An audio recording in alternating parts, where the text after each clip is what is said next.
de la UNAD. En este momento la sesión se está grabando y el día de hoy vamos a hablar de deporte y paz, ¿no? Es un tema muy importante, neurálgico para la Colombia del día de hoy, la Colombia de los últimos 50 años en realidad. Y específicamente vamos a hablar del deporte y la gestión deportiva en el marco del informe de la Comisión de la Verdad. Vamos a hablar con un em, especialista, digamos, en temas de ciencias sociales y de educación física y deporte. Él es Farid Salgado, en un momento lo voy a presentar. Pero para poder dar inicio a esta sesión, les quiero decir que Kevin Rosso está acompañándonos mm, desde el chat. Entonces, él va a estar muy pendiente de todo lo que tiene que ver con el chat el día de hoy. Y si ustedes tienen algún comentario, alguna pregunta para Farid, pues bien puedan escribirla en el chat y nosotros se la transmitiremos, ¿no? Sería muy importante y es muy importante su participación. Nos acompañan también varios profesores y estudiantes a quienes les damos la bienvenida y paulatinamente se van a ir integrando más personas, ¿no?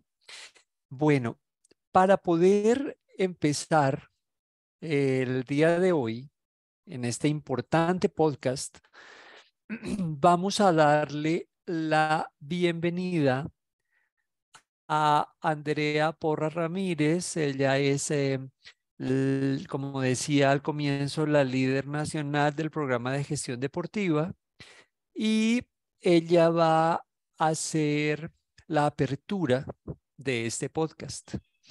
Andrea, ¿estás ahí? Sí, aquí Hola está. Ricardo, ¿cómo estás? ¿Me Hola escuchas bien? Andrea, sí, perfectamente, un placer verte. Y bueno, los micrófonos son tuyos para que hagas una presentación y una introducción a este podcast. Te presento a Farid, si no sé si ya lo conoces, pero bueno, ojalá que podamos vernos prontamente en vivo y en directo. Mi querida Andrea, el micrófono es tuyo, adelante por favor. Gracias Ricardo, muy buenas noches para ti y para todas las personas que nos acompañan el día de hoy. Para Farid, un gusto saludarte, un gusto verte y que nos estés acompañando en este espacio que para nosotros es trascendental, como bien lo decía ahorita Ricardo, hablar de deporte y paz. Y en este caso específico, del informe de la Comisión de la Verdad, que en definitiva ha sido y es el informe más amplio que tenemos en este momento de lo que se ha vivido tal vez en el conflicto armado en Colombia, como lo decía Ricardo, en los últimos 50 años, y que el pasado 10 de agosto se entregó, se hizo una entrega casi simbólica e histórica, podríamos decirlo, a las diferentes instituciones de educación y especialmente a las universidades como un gesto para pensarnos este informe de la Comisión de la Verdad, no solo desde el ejercicio de la lectura, sino desde esos ejercicios de reconciliación, de perdón, de no repetición y principalmente de hacer pedagogía al interior de estas instituciones. Allí las universidades tenemos un rol fundamental no solo de análisis de lo que ha pasado, de lo que ha sido Colombia en estos 50 años últimos que han pasado, sino también de empezar a construir y de pensarnos diferentes mecanismos, diferentes estrategias que nos puedan llevar a verdad esos caminos hacia la paz. Um, para la UNAD este ha sido un proceso bien interesante porque no solo la UNAD ha sido líder en procesos educativos con víctimas y con victimarios, no solo por la cobertura que tiene la UNAD en esta Colombia profunda que denominamos, que en muchos sentidos fue la principal víctima, podríamos decir, del conflicto armado en Colombia, sino porque para la UNAD hacer parte de esta recepción de este informe de la Comisión de la Verdad significa un compromiso y un reto también. de pensarnos, de buscar estrategias y por supuesto desde la Escuela de Ciencias Sociales, Artes y Humanidades, cómo lo podemos lograr desde el arte, las humanidades y aquí entra por supuesto y entramos nosotros desde el deporte. El programa de gestión deportiva es un programa que desde su génesis y desde sus inicios se pensó en el marco de este proceso de construcción de paz.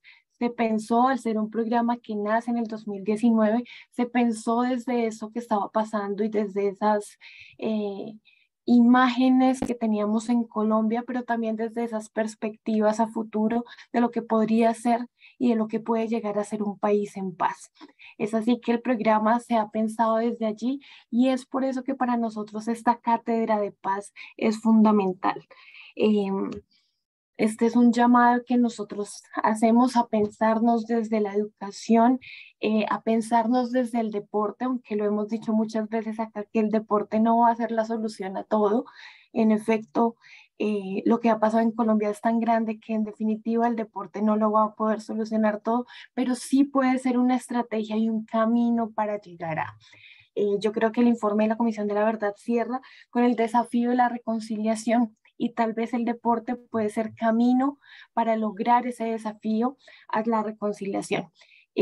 Les doy la bienvenida a todos. Ojalá este pueda ser más allá de un evento académico, un ejercicio de reconstrucción, de reconciliación, de pensarnos y de hacer partícipes de este proceso a través de lo que somos y de lo que seremos como gestores deportivos.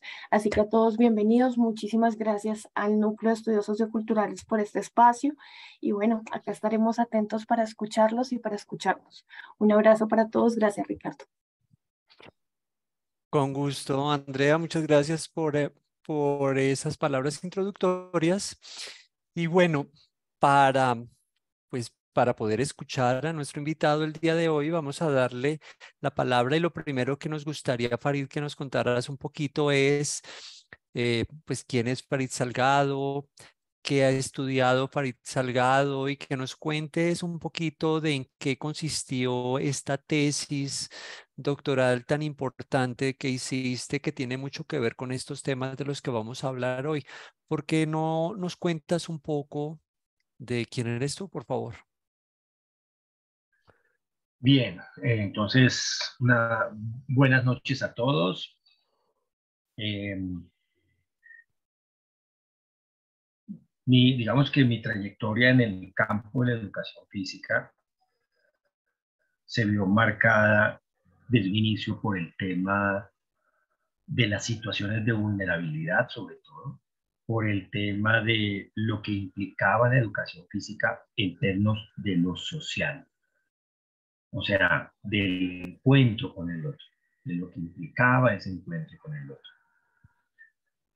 Yo no llegué a la educación física, o sea, no fue en yo llegué muy joven a la universidad, había acabado de cumplir los 17 años porque el colegio en donde estudiábamos pues tenía unos rangos de edad bastante amplios y tenía los que habíamos entrado muy jóvenes nos graduamos igualmente muy jóvenes en esa estructura escolar de la época. Hoy eso no es posible. Para darles un ejemplo a los más jóvenes que están aquí, Ricardo, que también estudió en ese momento, por ejemplo, el grupo con el que yo me gradué estaba entre los 16 y los 23, 24 años. Habían ya compañeros que tenían familia, que tenían hijos, y que eran compañeros del 10º grado y hicieron parte de esa promoción. Y en ese contexto de ese colegio, por la manera el contenido de su proyecto educativo, los estudiantes teníamos una permanente proximidad física y social con sectores con sectores vulnerables, que también hacían parte del contexto en el que vivíamos. Y es un cierto compromiso en la búsqueda de soluciones a esas condiciones de vulnerabilidad y sobre todo una palabra que ya es una palabra nueva, moderna, y cómo movilizar la resiliencia en esos sectores sociales. Esa fue la función de nosotros en ese momento. Y eso yo digamos, que tenía muchas opciones para estudiar en ese momento otro tipo de carreras, pero la educación física generó unos interrogantes ahí importantes, sobre todo desde la dinámica del juego, sobre todo desde lo lúdico. ¿Cuánto eso podía contribuir a movilizar esos factores de resiliencia que le permiten a poblaciones que están en condiciones de vulnerabilidad superar esas condiciones y sobrepasar los efectos perversos o los efectos limitantes que tienen esas condiciones? Entonces, eso es lo que me lleva a mí en su momento de educación física. Me voy por esa línea. Mis intereses estaban del lado de la sociología, estaban del lado de la antropología. Llego en un momento importante en donde esas vertientes tienen una influencia en el currículum de la educación física en la Universidad Pedagógica en su momento, a tal punto que llegamos incluso a participar de una maestría en sociología de la educación, a hacer unos estudios mucho más profundos en antropología del cuerpo, en antropología del juego, en antropología del deporte, y voy evolucionando a través de especializaciones y maestrías en esas líneas pues por lo menos en esas perspectivas de lo que es el juego, de lo que es el cuerpo, de lo que es el deporte, de lo que sucede ahí. Y ojo esta expresión, de la experiencia social que se produce en esas formas de relación.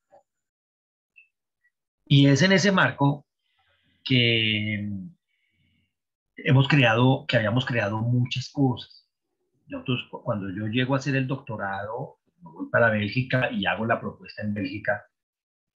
Yo incluso en ese momento hay una situación muy particular, y es que yo cuando me inscribo al doctorado fue un encuentro casual, porque yo estaba en Siria haciendo otra investigación. Y cuando paso, el vuelo tenía parada en Bruselas, ahí me quedé unos días, y yo tenía la costumbre de cuando viajaba, establecer lazos entre universidades europeas o donde yo estuviera, con la universidad pedagógica o con la universidad libre o con las universidades con las que yo me encontraba trabajando en ese momento. Y yo tomé un día para hacer ese ejercicio. Yo llevaba en mi maleta el, el libro de Callejón sin salida de Naciones Unidas. Y yo venía leyendo todo el fenómeno del reclutamiento de menores, todo lo que significaba el fenómeno social del reclutamiento de menores a diferentes formas de organización armada. Mejor dicho, el proceso de militarización de los niños. Y ahí había un capítulo sobre el cual yo había tomado muchas notas. Yo no iba por doctorado, yo no iba por nada de eso. Yo simplemente tenía en ese momento un problema en una lectura que yo estaba haciendo. Y casualmente, en ese encuentro con la dirección de la Universidad Libre de Bruselas, en Bélgica, me preguntan de mis intereses. Y yo hablo de ese libro. Y entonces ellos me dicen, ese es un tema de doctorado, porque no hace usted el doctorado, usted se está preocupando por hacer vínculos para otros profesores, para otras personas, y usted tiene un tema de doctorado que le podría generar una investigación importante a nivel de doctorado. Me dicen, arme un documento. Y yo en esos días armé un pequeño esquema de lo que podría ser esa investigación. Y fui, lo presenté de nuevo, me reuní de nuevo con las autoridades de la universidad y me dijeron, listo, váyase para su país, mándenos los papeles y véngase y trabajamos a ese nivel. Hay un tema también particular. Claro, las facultades de ciencias de la movilidad, las facultades de los departamentos de educación física en Europa, en gran parte de los países de Europa, y atención a esto, están monitoreados o están inscritos dentro del concepto de salud pública. Dentro del concepto de salud pública, incluyendo el deporte, porque es un tema para ellos, la perspectiva, lo que ellos ven, como lo ven, es su impacto y su influencia en la salud pública. Claro, es más, yo cuando hago mi tesis siempre y entrego, yo me encuentro con otra cantidad de doctorantes haciendo una cantidad de investigaciones en el campo de la salud pública. La única que estaba en el campo de las ciencias sociales era la mía. La única que había abordado, y por eso, digamos, todo el trayecto de la formación doctoral fue con el Instituto de Sociología, fue con el Laboratorio de Psicología Social, etcétera, etcétera. Pero al inicio, en la línea de partida de esa experiencia, lo que se me propuso fue mirar lo que sucedía en el cerebro humano en términos de los estímulos de la violencia. Para niños que habían vivido esas experiencias de reclutamiento y el ejercicio de la violencia, ¿qué había pasado en el cerebro humano? Obviamente yo en ese momento no tenía ese saber, después lo desarrollé. Después me interesé muchísimo por ese tema del cerebro humano, pero en ese momento no. Y lo que hice fue un trabajo de investigación muy desde la sociología, muy desde la psicología social, sobre las representaciones que movilizaban a un joven para pasar de la sociedad civil al campo de lo bélico, a ejercer la violencia de manera racional y evaluar, estimar cuál era el rol que cumplía el deporte, las artes en ese movimiento, en esa transición, tanto de la sociedad civil hacia el campo de lo bélico, como después del campo de lo bélico hacia la sociedad civil. Ese es mi recorrido, pues, contado de la manera, pues, un poco ligera y simple, pero me he formado, pues, de esa manera. Sí, es muy interesante ese trabajo y bueno, toda la formación de Farid, pero ese trabajo es muy interesante porque como lo vamos a ver tal vez más adelante, hay algunos actores del conflicto armado que pues durante las entrevistas con la Comisión de la Verdad, lo que plantean es que ellos en realidad sentían que no estaban haciendo ningún daño, ni nada malo, ni nada por el estilo. Ya vamos a hablar de pronto un poco de esto. Pero después de las palabras de Farid iniciales, pues vale la pena pues recordar que el informe de la verdad, el informe final de la Comisión de la Verdad, lo que intenta fundamentalmente es cómo esclarecer lo ocurrido durante el conflicto armado colombiano y lo que busca es ofrecer una explicación amplia pues de todas las complejidades de este conflicto tan extenso de, de Colombia, ¿no? En realidad el documento es un documento muy extenso. Seguramente Farid y muchos de los que estamos acá no lo hemos leído en su totalidad. Tiene 792 páginas. Tiene dos partes. La primera parte son los hallazgos y esa primera parte que es muy extensa está atravesada de relatos, está atravesado de mucho dolor también, ¿no? De las víctimas em, y tiene muchos anexos. Y los anexos son las entrevistas que hicieron los comisionados, entre otras cosas. Y la parte 2 es una parte de recomendaciones. Recomendaciones que da la Comisión de la Verdad al gobierno y al país. Si uno mira con detenimiento el texto y uno filtra, mm, llama la atención que en solamente dos apartados hablan del deporte, ¿no? En el informe.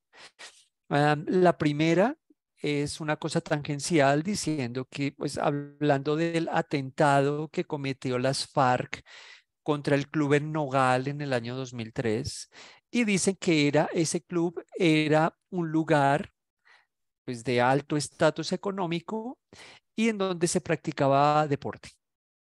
Y la segunda mención, que yo creo que tiene mucho más que ver con lo que Farid nos va a contar hoy, um, lo que cuenta, lo que señala es que el deporte hacía parte de la organización social en Guaviare durante los acuerdos de paz con las FARC y se trató de crear un estado como híbrido, ¿no? En donde el gobierno tuviera injerencia y las FARC también. Y allí hablan del deporte como un escenario vinculado a la recreación, a la cultura, al desarrollo, a la educación, para, digamos, gobernar esta región durante los acuerdos. Para poder empezar y para poder como entrar en la onda de lo que Farid nos va a contar hoy, nos va a responder hoy, yo quisiera recordar unas palabras del padre Francisco de Rú cuando hizo la entrega del informe, ¿no? De la Comisión de la Verdad. Creo que fue en el Teatro de Colsubsidio, si no estoy mal. Y él decía cosas contundentes. Por ejemplo, nos tomaría 17 años para darle un minuto a cada una de las víctimas para recordarlas, para agotar la cantidad de víctimas. Es decir, ese es el número de víctimas que tenemos. Si le damos un minuto a cada víctima para recordarla, nos gastaríamos 17 años en darle un minuto a todas las víctimas. Pero también lo que él plantea es por qué los colombianos vimos las masacres tan aterradoras en Colombia, como si se tratara de una novela barata, se pregunta Francisco de Rú. ¿Cómo decir, se pregunta él, que somos humanos cuando todo esto que ha pasado es parte de nosotros? Vivimos en un país en donde las ideas del enemigo interno, y yo creo que esto tiene relación con las preguntas que vamos a hacerle a Farid, vivimos en un país en donde las ideas del enemigo interno, de un lado y del otro, se atraviesan para impedirnos construir el nosotros, ¿no? En los hallazgos y en las recomendaciones hablan de muchas cosas importantes, pero tiene varios niveles esto. Por ejemplo, por un lado habla de es necesario implementar los acuerdos de paz con las FARC. Es decir, le está hablando al gobierno, al Estado, a la institucionalidad. Y en ocasiones le habla a la gente. Por ejemplo, dice el informe, urge reconstruir una relación ética entre la gente, donde la vida y los acuerdos mínimos para cuidarla sean respetados por todos. Y en otro lugar dice, nunca debemos volver a matar a nadie, sea quien sea, a nadie.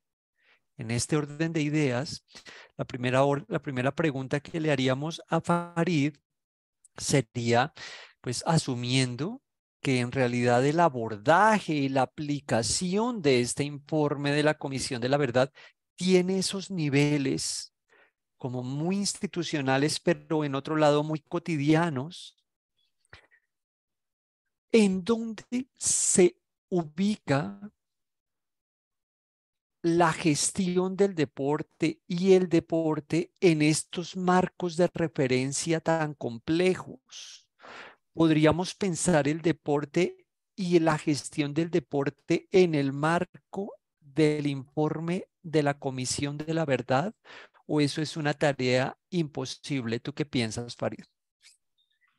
Yo creo que Ricardo ha generado aquí una pregunta de investigación importante, que además es fácil de responder. Uno podría coger el informe, son mucho más de 700 páginas, esas páginas se cuentan por miles. Si uno coge los discursos, si uno coge los discursos que hay ahí, los documentos de base, los anexos, todo, eso se cuenta por miles. Hoy en día hay programas, software de análisis de contenido.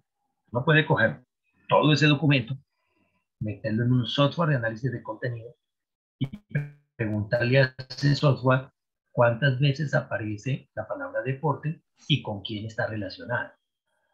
Cuántas veces aparece la palabra arte y con quién está relacionada. Cuántas veces aparece la palabra juego y con quién está relacionada. Y ahí tendríamos digamos, un acercamiento desde el rigor investigativo mucho más detallado de cuál es el peso que tiene el deporte, por lo menos en esta perspectiva que va ahí. Uno podría separar variables, mirar la parte del documento que tiene que ver hacia el futuro, si es que en el futuro es donde aparece el tema del deporte, ok. Entonces, eso sería para poder responder esa pregunta, pues, en una universidad, ese sería el ejercicio que podríamos hacer y hoy están los software para poderlo hacer. Le digo eso ¿por qué? Porque en esa formación doctoral, por ejemplo, uno no se puede permitir a responder una pregunta si no tiene una base empírica para ello. Voy a dar un ejemplo. ¿Cuál era el rol de la mujer en el deporte en el siglo XX? ¿Eso cómo se resuelve? Cogiendo toda la prensa, metiéndola a un software y mirando cómo aparece la relación entre mujer y deporte en el siglo XX. Ya, en tal contexto. Y ahí se puede responder, ahí da un material importante para ello. Bien, entonces ese sería un ejercicio por hacer dentro del informe de la verdad. Me parece súper interesante hacerlo, además. Pero bueno, yo quisiera primero hacer referencia, lo dije hace poco en otra charla, y es cuáles son los usos sociales que ha tenido el deporte en el contexto del conflicto armado. Entonces, si uno coge los usos sociales que tuvo en nuestro conflicto armado, en el territorio, en esta sociedad, uno se va a dar cuenta que al igual que en otras historias, que en otros contextos, el deporte ha sido un elemento totalmente ambivalente. Lo han utilizado para reproducir las lógicas de la guerra, para humillar a la población. Yo utilizo en esa tesis la palabra de la deportivización del drama humano,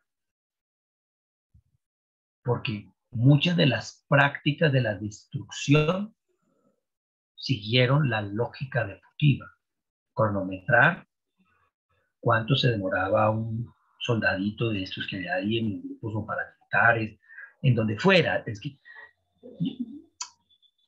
digamos que para efectos del análisis que queremos hacer aquí, vamos a hablar de actores armados, porque todos los actores armados hicieron un uso racional de la violencia, la pensaron para ejecutarla.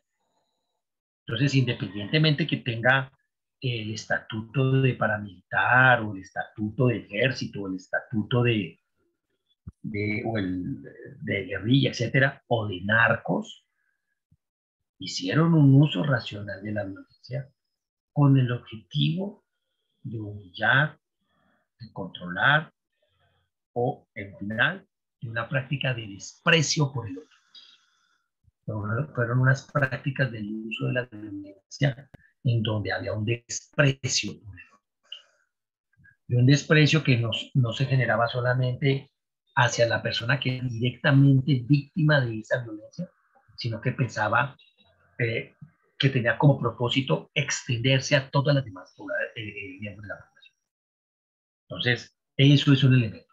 Pero igualmente, habían otros actores sociales que intentaban generar unas prácticas de prevención a través de la práctica deportiva, para alejar a los niños, o a los jóvenes, o a las comunidades de esas prácticas. O sea, que no pudieran acceder o que no tuvieran las intenciones de acceder o los motivos para acceder a unas formas de organización donde la violencia fuera un aspecto, un componente determinante. Había gente con ese propósito. Que lo lograran o no lo lograran, eso es otra cosa. Voy a dar un ejemplo de esto que acabo de decir. Todo el mundo conoce el Colegio del Pueblo. Es la En escuela que está Cartagena, en ¿no? Cartagena y que pues trabaja con muchachos y con niñas, con jóvenes, jovencitas en situaciones de vulnerabilidad, tal. Les da toda una cantidad de apoyo para que ellos, a través de la expresión estética que da la danza, en este caso la danza contemporánea, lograr abstraer esas condiciones muy complejas en las que ellos viven. Bien. En el trabajo de campo yo entrevisté a esos muchachos que estaban ahí. Además que ya habían ido a Japón, que habían estado por Europa. O sea, muchachos que tenían un performance de un nivel que los había puesto en el escenario internacional, en los mejores teatros, en los mejores escenarios, en los mejores contextos. Bien. Yo incluso los había acompañado en Bélgica en unas presentaciones que ellos hicieron allá. Cuando yo vengo, entonces pido hacer un poco el trabajo de investigación con ese grupo para mirar sus representaciones sociales, para mirar hasta qué punto los propósitos que se tenían ahí realmente habían generado una manera de ver el mundo en donde acceder a la violencia no era una opción de vida, un proyecto de vida para ellos, por estar en el arte, por estar en la danza, por estar en la danza contemporánea. Pues me encuentro que en ese grupo humano que está ahí, pues hay de todo.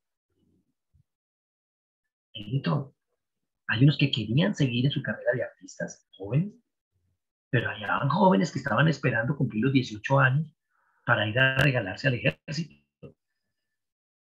y poder materializar elementos que ya habían sido incorporados en ellos en términos de que hay unos malos y unos buenos y hay que ir a destruir a los malos, en términos de que en el ejército se tiene un salario y una estabilidad económica, que hay unos temas súper interesantes en esa investigación, de ver que muchos de los móviles que generan ese tránsito no están en el ejercicio mismo de la violencia, están en los dispositivos de reconocimiento social que genera, por ejemplo, el tener un uniforme, el estar en una moto, en ser el guardaespaldas del patrón, etcétera, etcétera.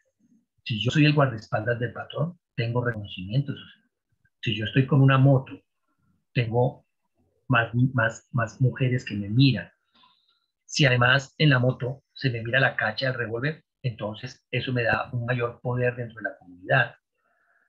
Hay una cantidad de cosas periféricas a esa decisión que no están totalmente relacionadas con el ejercicio mismo de la violencia.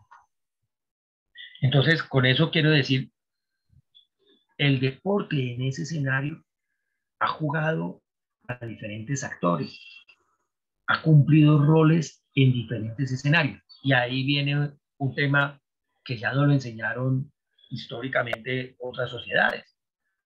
Al final del deporte, lo que hace es inscribirse dentro de la corriente social que emprende. Se emprende en una sociedad. El deporte se inscribe ahí. Si el tema es de pacificación, el deporte se inscribe en esa corriente. Pero no solo el deporte, la música, el arte, todos. Piensen la música, por ejemplo, en épocas de guerra. Pues las bandas de guerra son las que, aquí en Colombia, en los pueblos, no tenían todos los colegios bandas de guerra. por más limitado que fueran los recursos de un colegio, tenían una banda de guerra. Las bandas de guerra salían por las calles de los pueblos con sus marchas, generando toda una disposición al campo de lo bélico. No nos hacíamos ni siquiera la pregunta, pero cuando se enseñaba música, era esa música la que se enseñaba. Era para eso la música y legitimaba los elementos del campo de lo bélico. Entonces, pues, a la pregunta que me hace Ricardo. Entonces, hay que medir exactamente cuál es realmente el rol y la proporción que tiene esa palabra deporte, juego, actividad física, etcétera, dentro del informe de manera más rigurosa. Pero eso nos va a dar un dato preciso.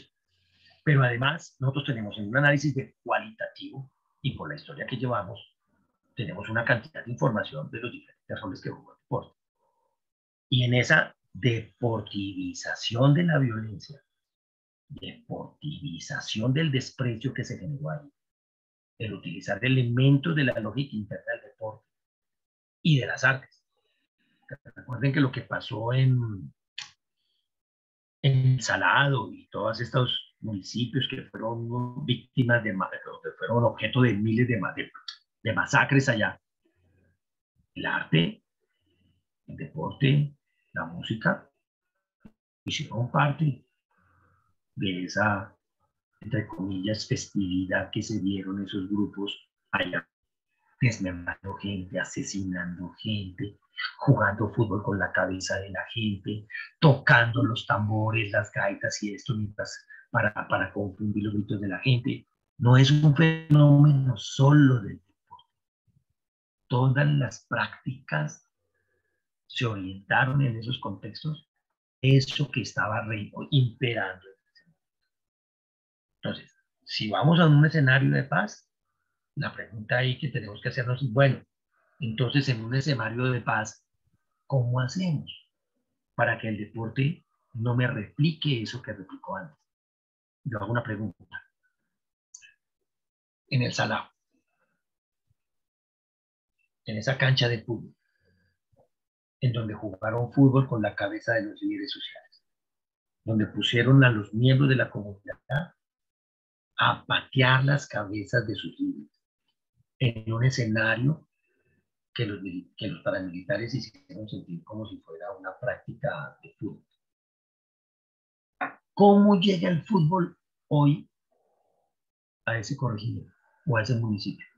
¿Cómo llega el fútbol hoy allá? ¿De qué manera? Primero, ¿debería llegar el fútbol? Y si llega, ¿cómo llega? ¿Qué es lo que va a ser diferente ahora? Para que no se convierta en una evocación de todas esas experiencias de desprecio que vivió esa población en esa cancha. ¿Cómo? Esos son los desafíos que tenemos. Yo me imagino que aquí todos son profesores, estudiantes del Departamento de Educación Física o que tienen que ver con este tema directamente. Y esas son las preguntas. ¿Cómo hacer?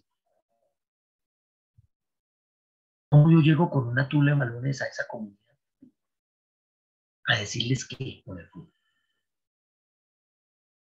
Esos son nuestros. Y no solamente es ahí, por todo lado.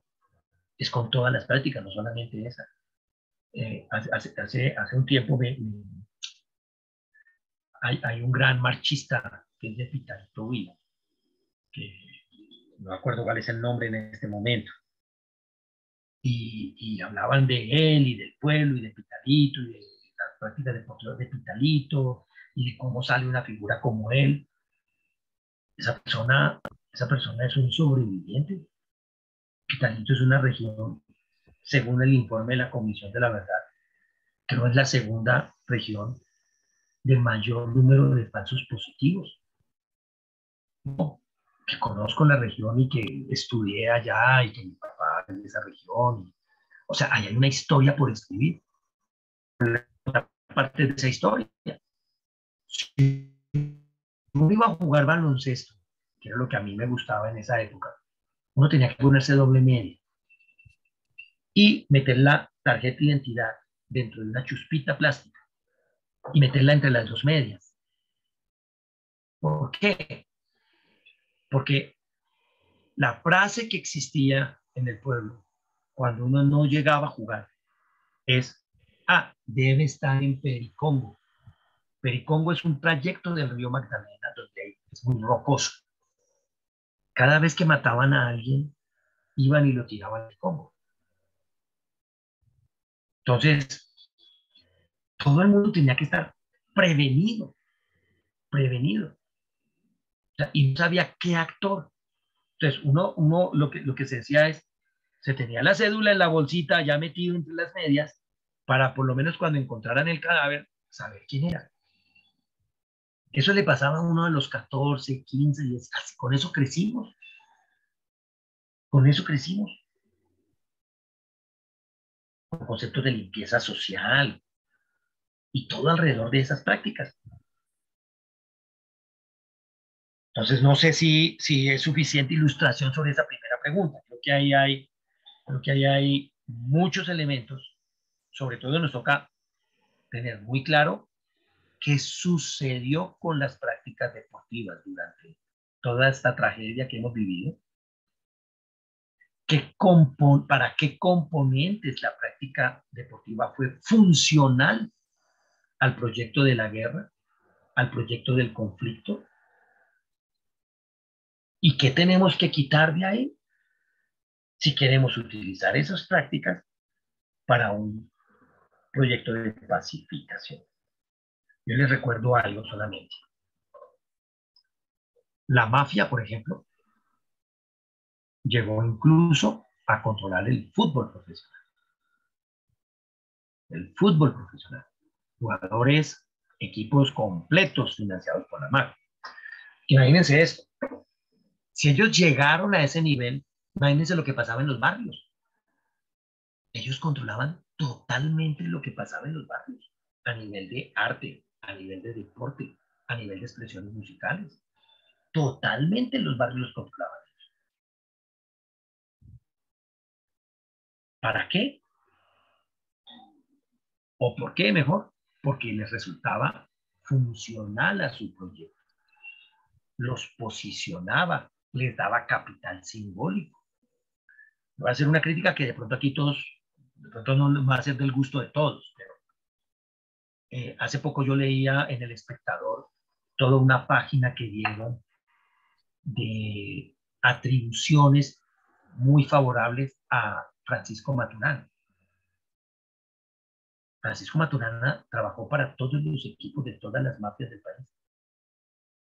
Francisco Maturana, a esos muchachos que estuvieron con él, fueron a jugar a la catedral cuando estaban en la selección Colombia por Pablo Escobar.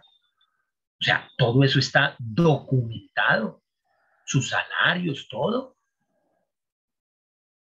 O sea, fueron funcionales al posicionamiento de la mafia que hoy todavía sigue dominando y controlando las formas de esta sociedad. Y la prensa todavía le rinde culto a eso. Le rinde culto a eso. El capital simbólico, el crecimiento simbólico de la mafia, lo hicieron a través de prácticas, de las prácticas deportivas de los equipos de fútbol, de todo tipo de expresiones de ese nivel. Entonces, por eso nos toca ser rigurosos en describir claramente qué roles cumplió el deporte ahí, para qué fue funcional, a quién le sirvió, cómo fue ese proceso, cómo lograron ellos capturar el deporte dentro de su contexto, dentro de su proyecto, y en qué les resultó ser funcional. Y así, ahora sí podemos hablar, bueno, entonces, en términos de la paz, de qué tenemos que liberar el deporte para que ahora contribuya en un proceso de pacificación. Muy bien, muy bien. Muy bien, muy interesante los argumentos que expone Farid y nos conduce también a un argumento que ya hemos expuesto en otros espacios académicos acá en el programa, y es dejar de ver el deporte como algo eh, puramente lindo, puramente transparente, puramente bello, puramente angelical. O ver el deporte como si tuviera rasgos morales por sí mismos, como si fuera el mismo bueno o el mismo malo. Lo que Farid nos está diciendo es justamente que el deporte se inscribe en la corriente social en donde actúa. Entonces, en ese sentido, como él lo ha descrito, se puede hacer uso del deporte de unas maneras terribles, ¿sí? Para amedrentar gente, por ejemplo, o para inculcar cierta forma de pensar, por ejemplo, eliminar al otro, exterminar al otro. Esta puede ser una de las formas de utilizar el deporte, como Farid lo dice, pero también él nos plantea una cosa muy importante y es el uso racional del deporte. Y yo creo que ahí está muy relacionada la gestión deportiva, porque la gestión deportiva, pues fundamentalmente es la forma racional cómo se organiza, se piensa, se controla, se maneja el deporte. Y es muy, muy significativo esto de la forma como naturalizamos las mafias, como naturalizamos las matanzas.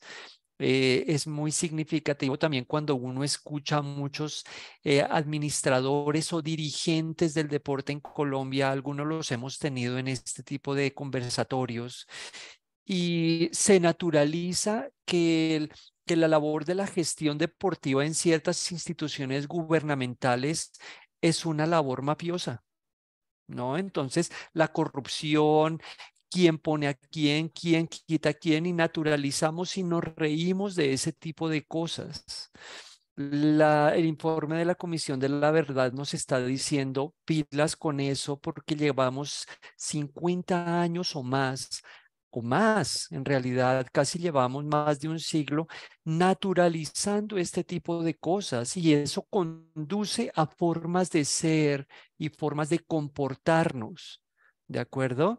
Entonces, bueno, los argumentos que ha planteado Farid son muy, muy importantes. Les recordamos que Kevin está a cargo del chat. Si ustedes quieren hacer algún comentario, alguna pregunta, siéntanse en total libertad y Farid con el mayor gusto conversará con ustedes.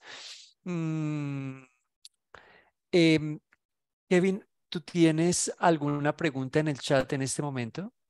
Sí, sí, hola Ricardo, hola Hola, Farid, Kevin. hola a todos y todas. Justo tenemos una pregunta y bueno, aprovecho también para hacer un comentario justo relacionado con lo que estaban comentando, con esta idea de naturalizar la violencia, que es un poco como pues en lo que hemos estado en las últimas, pues sí, casi todo el siglo XX, ¿no? Esta cultura de la violencia y que también hemos naturalizado un poco esa misma cultura de la violencia, como ha irrumpido en el mundo del deporte, toda esta idea de las mafias en el deporte, no solamente en el fútbol, que sería como el deporte más popular y lo que uno creería que es más visible, sino si uno se pone a mirar en las disciplinas menos pensadas, pues también, ¿no? Hace poco investigando cosas relacionadas con la historia social del ajedrez en Colombia, pues me encontré que también ajedrecistas como Oscar Castro y otros reconocidos, pues fueron también financiados por el cartel de Medellín para competir en Europa, en Suiza y demás.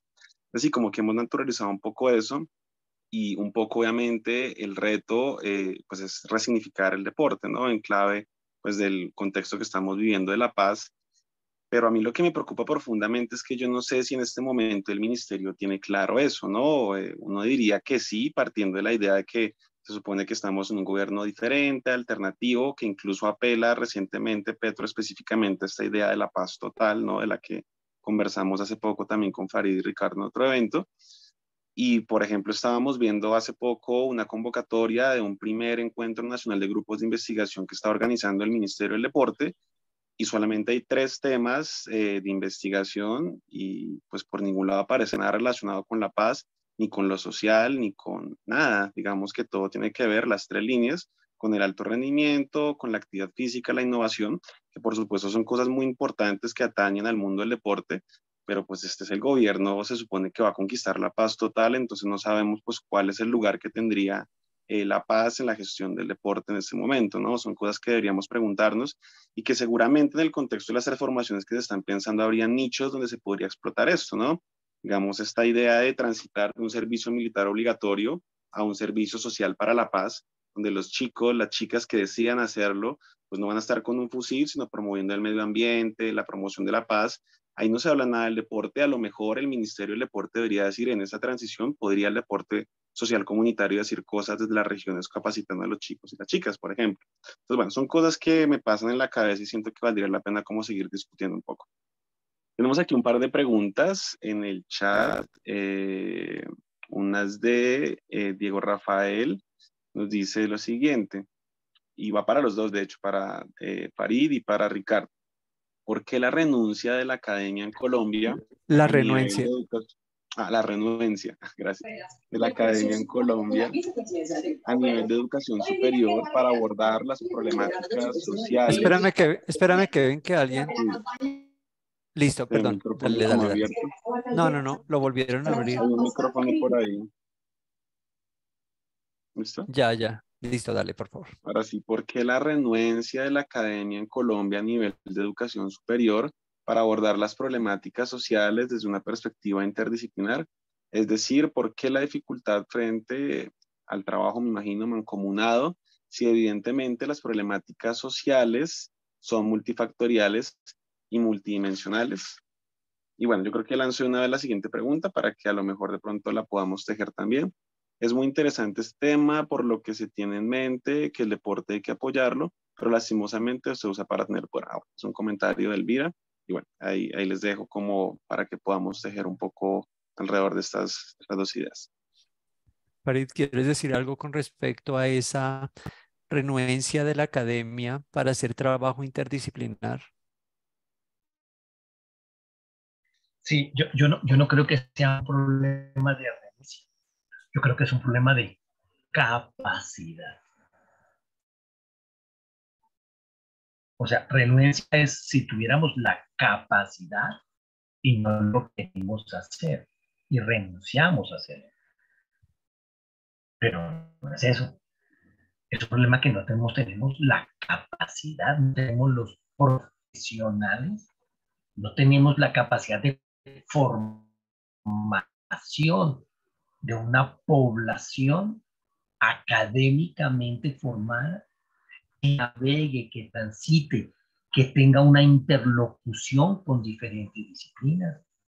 Es que, vuelvo y lo repito, el monólogo de la vida, el monólogo en el que nos metieron desde hace años, nos ha limitado muchas formas de desarrollo. Entre esas, la posibilidad de poder trabajar, de poder pensar, incluso de poder pensarnos interdisciplinariamente. Voy a dar ejemplos que de pronto ustedes conocen. Pierre Parleva. Pierre Parleva, matemático primero, psicólogo, sociólogo, un físico. El tipo tenía 4 carreras encima. El tipo cuando hace su trabajo sobre la praxeología, lo toma también una cantidad de modelos matemáticos en los que unos premios Nobel franceses habían participado. Pero imagínense que a mí me hablaban de Pierre Parle, que yo lo conocí, trabajamos en muchas cosas con él, me hablaban en psicología, me hablaban de las metodologías de Pierre Parleva, en psicología social, de lo que influyó allá. A nosotros nos habló de la praxeología motriz, pero el concepto de praxeología era un tema propio de las ciencias sociales. Y él coge el concepto porque era una persona que navegaba en las ciencias sociales y le pone el apellido motriz. Entonces, esa persona se mueve en mundos diversos. Actualmente, una de las personas que está, entre comillas, que fue nombrado en el equipo de los sabios y que hicieron ese documento para orientar hacia donde deberíamos avanzar en educación. El tipo es matemático también, estudió informática, estudió psicología y hoy es el neurocientífico de referencia en Europa. Eso es lo que, o sea, pero para eso necesitamos los espacios, los encuentros, los diálogos, cambiar las dinámicas. No es un tema de renuencia. Yo pienso que es un tema de capacidad. No la hemos desarrollado, no la hemos podido construir porque nos ha desgastado toda esta dinámica. Entonces, ahora, si a eso le sumamos un poco de evolución de nuestro sistema educativo, es que por ejemplo, yo que he tenido una oportunidad, la verdad, la oportunidad de acceder a diferentes contextos educativos en diferentes partes del mundo. En Colombia, hasta hace muy poco comenzamos a hablar de la palabra competencia, o sea, ser competente, desarrollar una competencia, hasta hace muy poco. En Colombia, muchos elementos de los que están consolidados ya en otros contextos, aquí no hacen parte del lenguaje ni del vocabulario de las facultades de educación todavía. Entonces, ir a encontrarnos con el mundo, abrirnos al mundo, interactuar con el mundo, pues es algo que todavía sobre lo cual tenemos una deuda para el campo de lo académico. Entonces, lo único, yo creo que tiene razón. Obviamente los problemas son multifactoriales. Obviamente cuando nos acercamos al deporte hay que acercarse desde diferentes miradas, con diferentes recursos para poder leer lo que pasa ahí. Es que cuando yo voy y veo lo que sucede en una cancha de microfútbol, pues eso lo veo yo con mi esquema de interpretación. Pero la persona que está al lado mío no ve lo mismo, no interpreta lo mismo, porque tiene otro esquema de interpretación, más complejo o menos complejo, pero no ve lo mismo. Ese es el reto.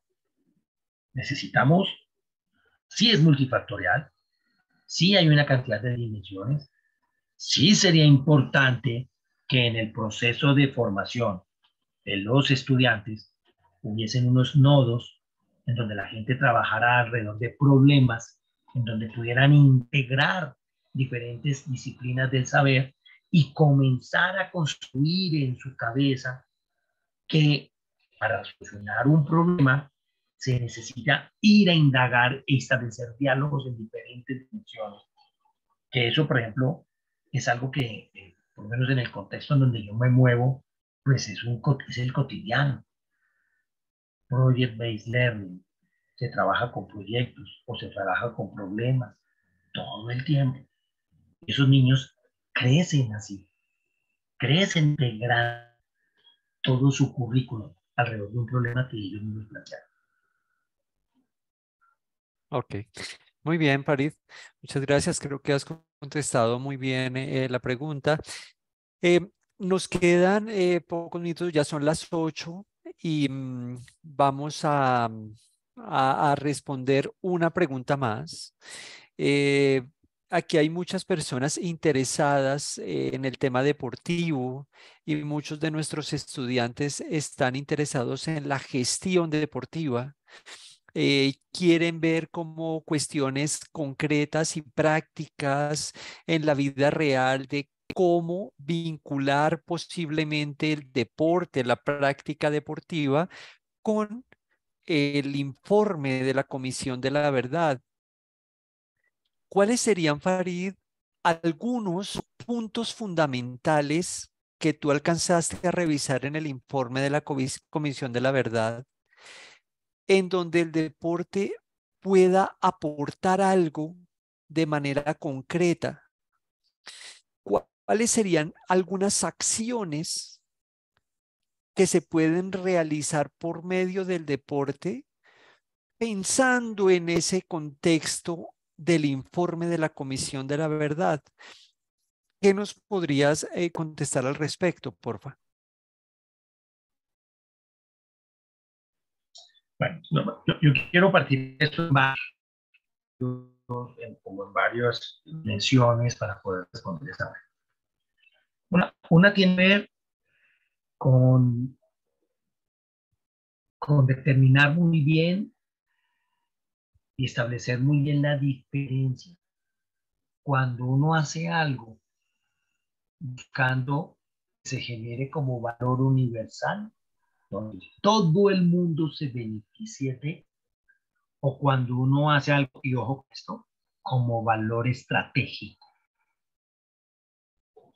Porque cuando se impone el valor estratégico, entonces se instrumentaliza el propósito de la actividad. Voy a dar un ejemplo de eso.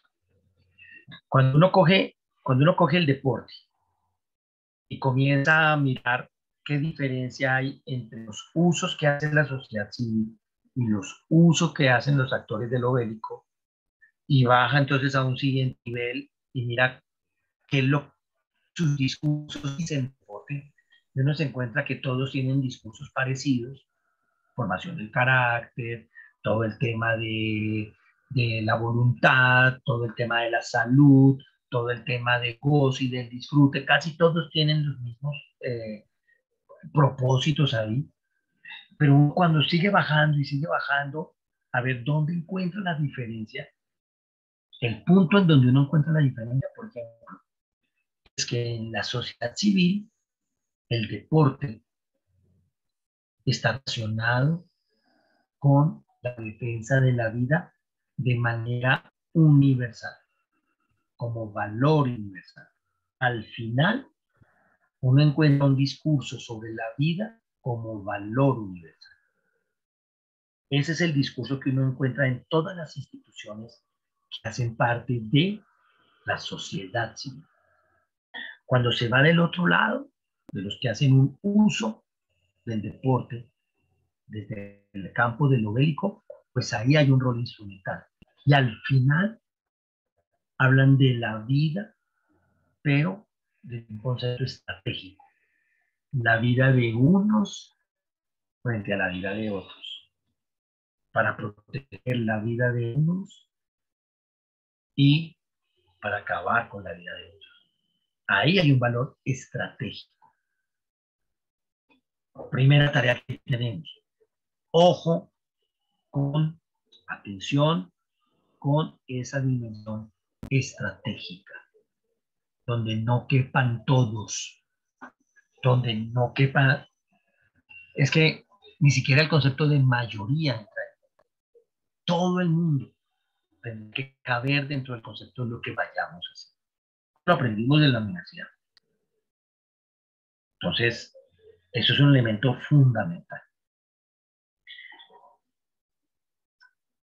Yo voy a dar un pequeño ejemplo, porque es que cuando hablamos sobre la palabra misma, sobre lo que estamos trabajando, la comisión de la verdad. Pongamos la atención a esas palabritas. Entonces, comisión es una misión que desarrollamos en conjunto. Y por eso, en esa comisión, hubo hasta un miembro del ejército que participara y que pusiera un poco su perspectiva y su mirada así. ¿Para qué? Para ir a buscar la verdad. Entonces, ahí viene un elemento fundamental: la verdad. ¿Qué sucedió? ¿Qué fue lo que realmente pasó ahí? En términos de propósito, en términos de los hechos, de los propósitos, de los móviles, etc. Y ahí viene el tema de ese concepto de la verdad. ¿Cómo se define la verdad? ¿Quiénes definen la verdad? ¿Qué se entiende por la verdad? Y voy a hablar de lo que pasa al interior del campo deportivo. Y voy a hablar porque alguna vez yo he escrito sobre esos temas y para volver al inicio de mi presentación, yo lo que estaba buscando en ese momento era estudiar ese tema de la verdad en la práctica deportiva, alrededor de la figura de la verdad. O sea, yo había postulado a la Deutsche Sporthochschule en Alemania, en Colonia, para el doctorado en sociología del deporte, y ese era mi tema. Y después apareció lo de Bruselas. Pero bueno,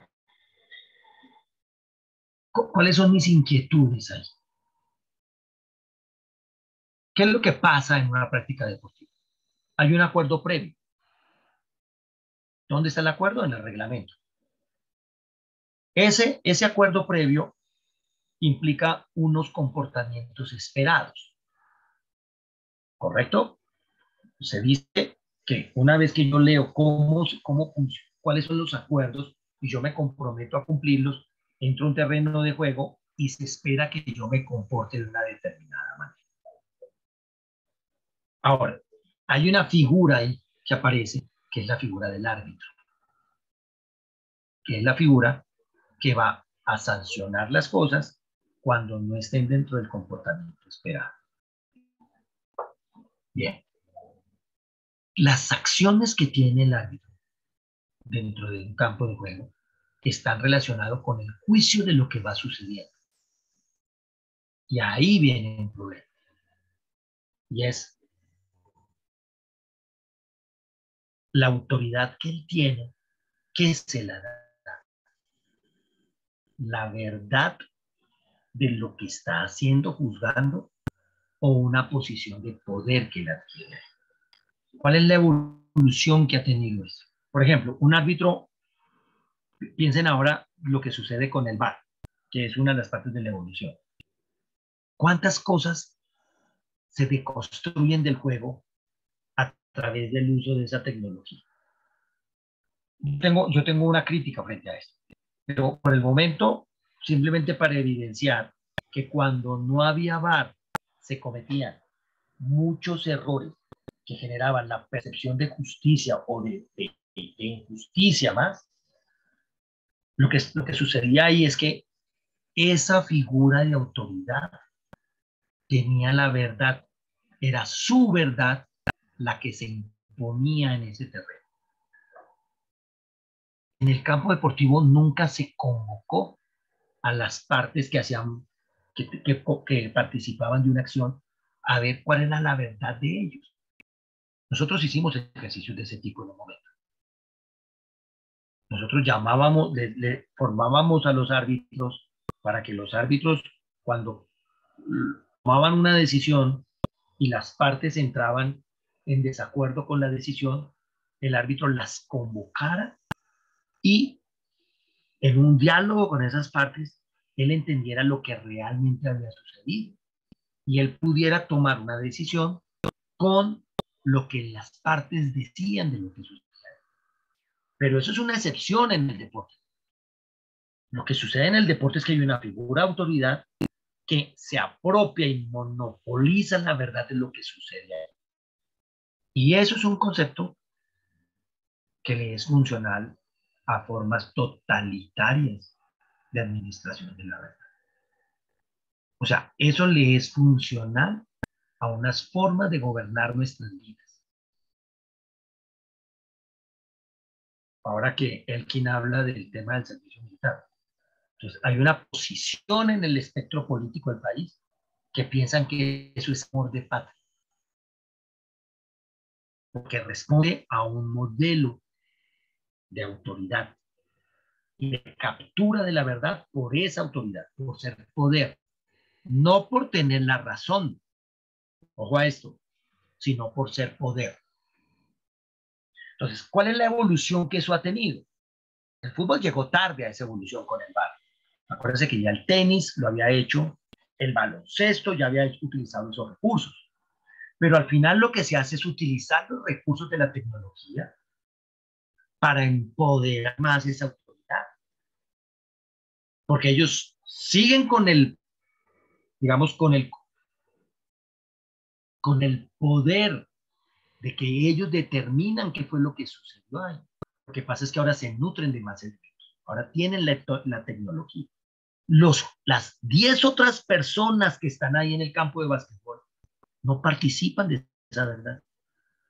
Los 22 jugadores del fútbol no participan de esa verdad. Sigue siendo monopolizada por un solo actor, el árbitro. Ahora con más recursos, ahora con más herramientas, para que su verdad sea indiscutible. Pero la estructura monopoliza la verdad. Yo quiero que piensen en un momento en esto.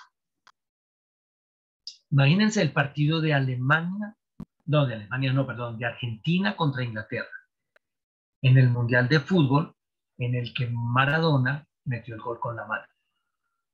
Creo que fue el 86, ¿me lo recuerdan? ¿El 86? Bueno, no recuerdo muy bien la fecha de ese mundial, pero fue entre Chile y Maradona. Ahora te confirmamos Listo. la fecha. Bien. Imagínense que el juez de ese partido, cuando ve la actitud de Schiller, 86, mire que no estaba tan México equivocado. 86, ajá.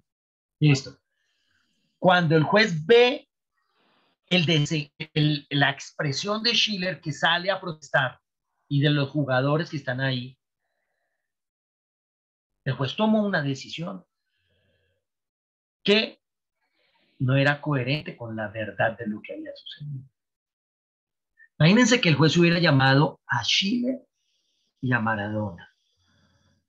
Los hubiera llevado al centro del campo y les dice, bien, hay una indisposición de esto donde dice que usted acaba de meter el gol utilizando la mano. ¿Qué dice usted de eso? Le pregunta Maradona. ¿Maradona entra en qué? En un dilema moral. Él entra en un dilema moral.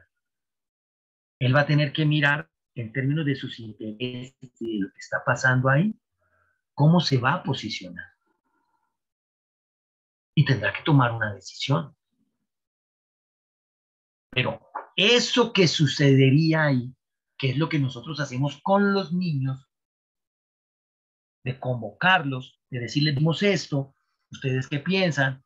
¿Es que fue así o no fue así? Si yo como autoridad entro en esa negociación con ellos, los pongo en un dilema moral y los pongo a crecer moralmente y a que ellos entiendan que esa verdad de ahí se construyó colectivamente.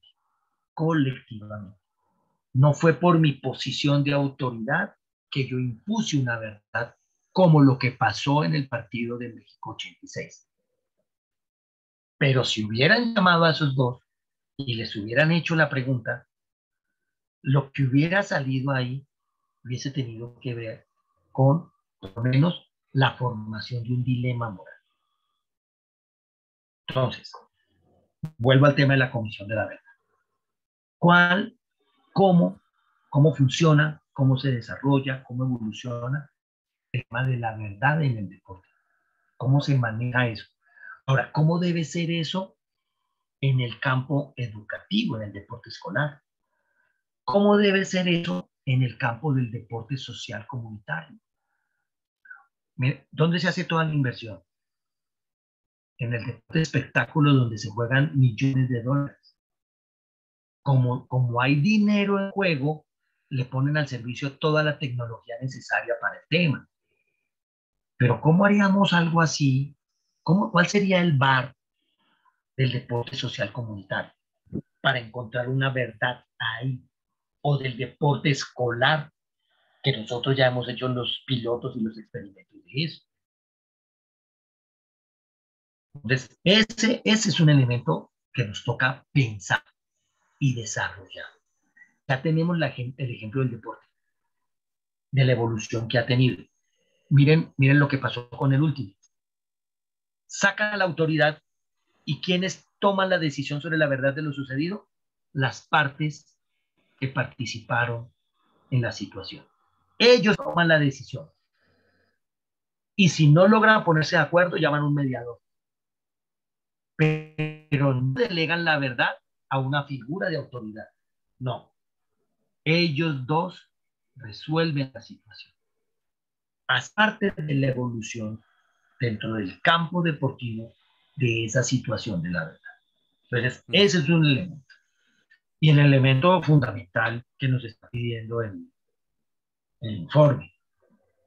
¿Cómo es que vamos a hacer para hacer de nuestros encuentros con los demás algo positivo, algo estimulante, algo favorable para construirnos como sociedad? Esa es la invitación de base del informe de la verdad. ¿Cómo es, después de todo esto que pasó, que nos vamos a volver a encontrar? ¿Y cómo vamos a hacer de ese encuentro algo significativo en la construcción de una sociedad? Una sociedad donde los miembros, cada uno de sus miembros, logre, por ejemplo, desarrollar su proyecto de realización personal.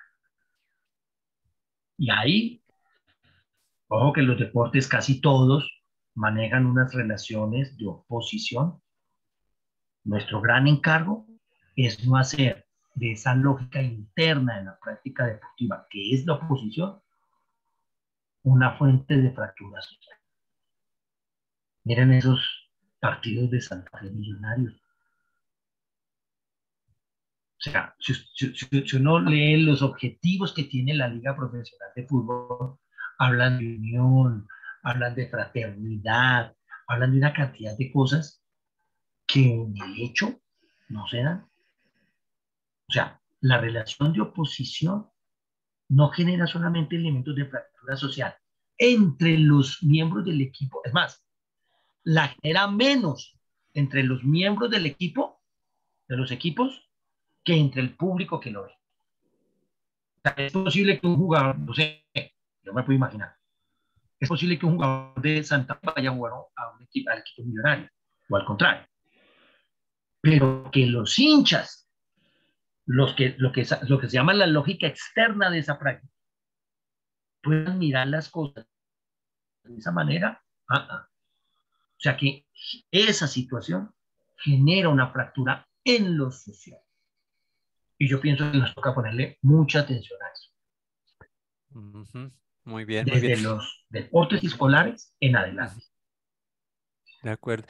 Miren, es muy interesante lo que ha planteado Farid. Si quieren saber un poco más al respecto, busquen algunas investigaciones muy valiosas de Pierre Parlevas y busquen praxeología motriz que tiene que ver con la lógica interna de los juegos y van a encontrar mucho de estos juegos de de oposición, de cooperación dentro del juego y tiene muchas más variables y casi que termina convirtiéndose en un análisis matemático, porque creo que Pierre Parleva era matemático también, ¿no?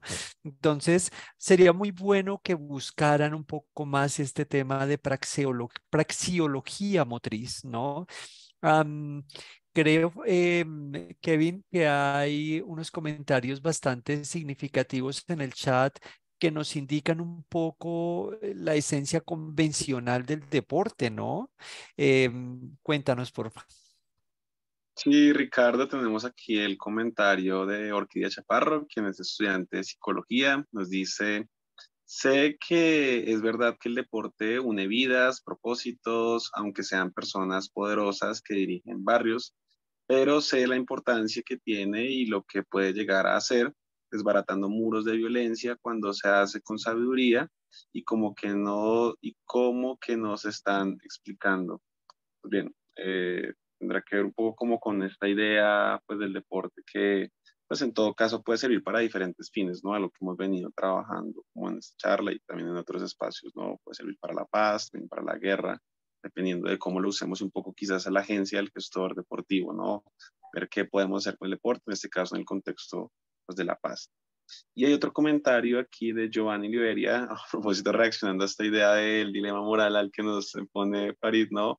Que Maradona ni iba a entrar en nada moral, Maradona era gol y punto. Bueno, a mí me parece un comentario bastante interesante porque pues un poco muestra esta idea del deporte espectáculo, ¿no? O sea, en una partido de instancia definitiva de un mundial, pues como que parece que la ética se suspende, ¿no? Y como que a lo mejor esta idea de pensar en el otro y esta idea incluso de pensar en principios que supuestamente orientan el deporte incluso de rendimiento como el juego limpio y estas cosas, pues parece que se suspenden y no tienen centralidad y habría que pensar entonces en, pues si necesitamos necesariamente pensar en otros tipos de deportes radicalmente distintos para aplicar, digamos así, esa ética, esa opción por el otro, una idea de paz, etcétera, como el deporte social comunitario, Sport for Development and Peace, Sport para Inclusión, bueno, hay como 1000 denominaciones para esto. O si también desde el mismo deporte de rendimiento podríamos pues, aplicar esto también, que se supone que son los principios también olímpicos un poco, pues hasta qué punto podríamos de verdad tomarlos en serio como algo que podría orientar ese tipo de prácticas. Pero bueno, no sé qué opinas Farid, Ricardo, yo creo que ya por el tiempo podemos ir buscando como unas palabras finales de conclusión. Y tenemos aquí un último comentario también de Juan Carlos, que nos dice, doctor José Hernández Moreno, también presente aportes luego de Parlevas, ajá, en el campo de los deportes fue uno de sus discípulos. Ok, muchas gracias por la recomendación y la mención, Juan. Entonces, si quieres, Farid, Ricardo, pueden ir como moldeando ya unas últimas palabras como para ir concluyendo pues, el podcast. Sí, yo creo que Farid vamos concluyendo y como plantear una idea final para que quede un poco en como cierre, ¿no? De este podcast. Y antes de terminar, quiero enfatizar aquella idea del valor estratégico que plantea Farid. Em, en realidad, con el deporte no podemos seguir pensando como piensan algunos, sobre todo los violentos, que se trata de proteger la vida o de promover unos valores de unos cercanos a nosotros. En realidad se trata de proteger la vida y de promover una ética para todos, ¿no? Em, y esperaríamos que en realidad en finales como del 86 pudiéramos tener acceso a ese bar ético, convocar a los dos jugadores y decir, ¿qué hacemos? El mundo está expectante. ¿Qué le vamos a enseñar al mundo? Em, ¿Qué decisión toman ustedes? Yo creo que estamos en mora de tener ese tipo de comportamientos y ese tipo de actitudes éticas. Pero bueno, creo que para eso estamos estudiando y para eso estamos formando personas desde nuestras disciplinas. Farid, ¿qué idea de cierre nos podrías dejar, por favor?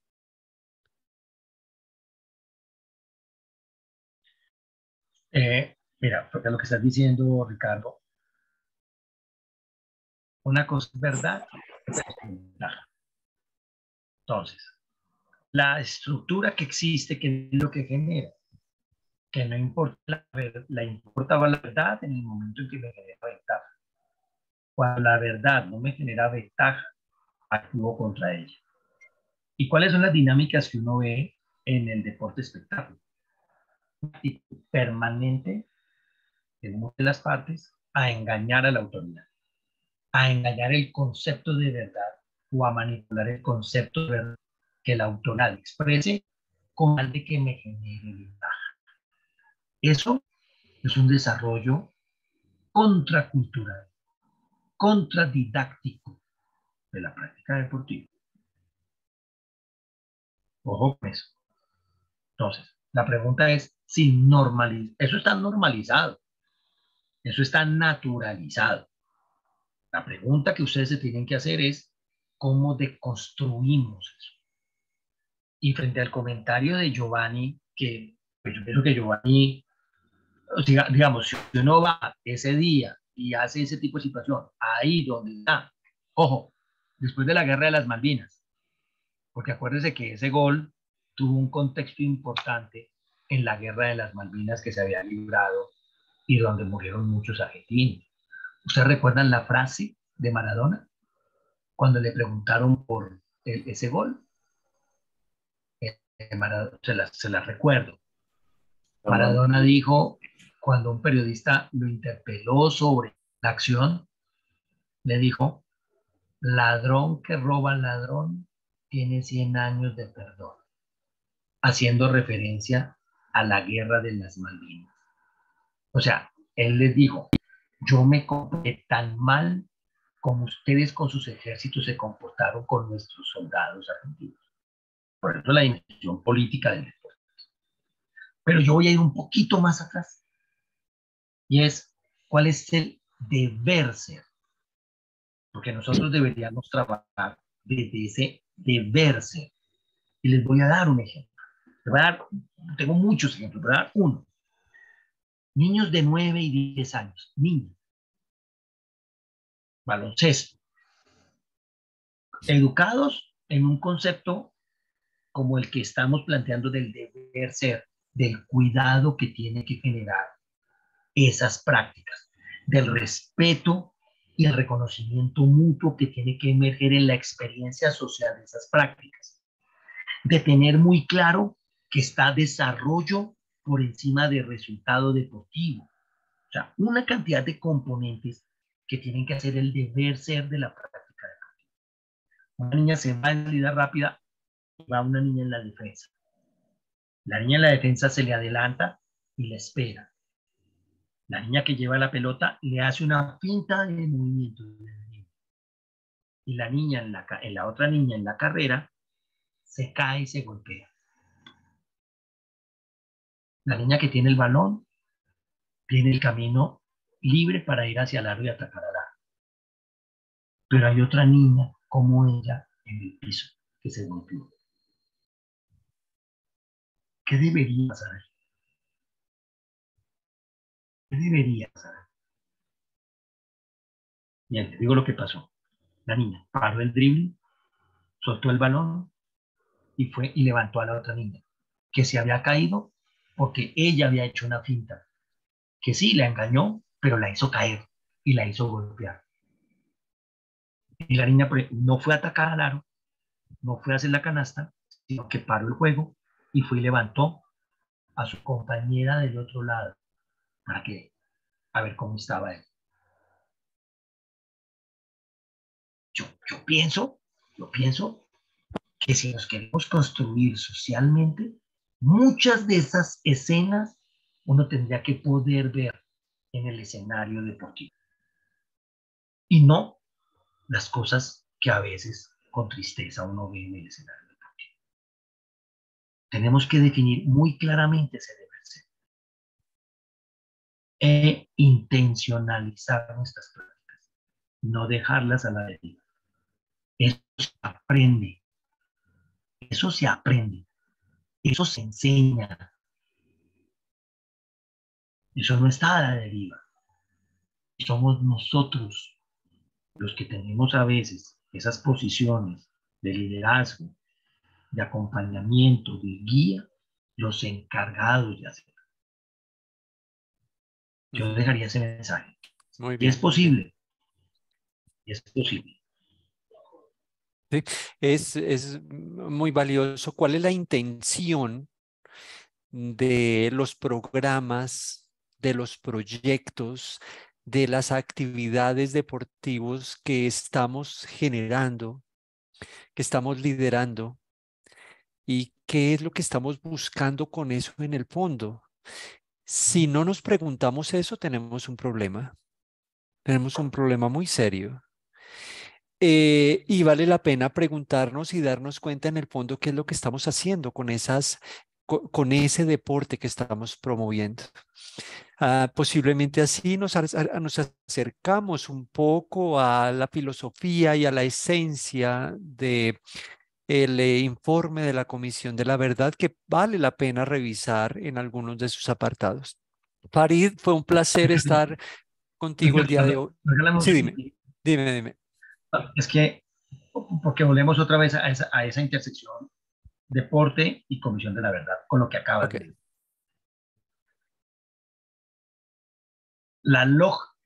Así como la lógica de la guerra estaba fundamentada en la eliminación del otro,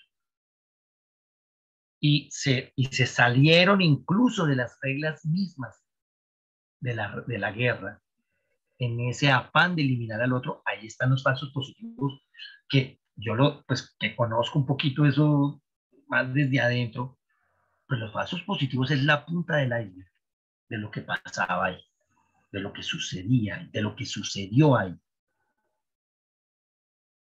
Voy al ejemplo de esta niña. Si a esta niña la educo desde las premisas del resultado deportivo,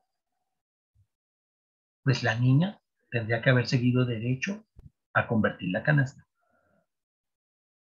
Pero si a esa niña la educo desde el desarrollo humano, desde el cuidado del otro, desde el valor del otro en la relación con nosotros, en la formación del yo, esta niña hizo lo correcto, que fue parar, no preocuparse por el resultado deportivo y darle la mano y cuidar a la niña que está detrás. Es un tema de perspectiva, es un tema de sentido, hacia dónde realmente queremos. De acuerdo, muy bien. Nuestro colega Alex Castro plantea en el chat que es responsabilidad de nosotros como maestros generar contenidos curriculares con perspectivas de cambio social significativo.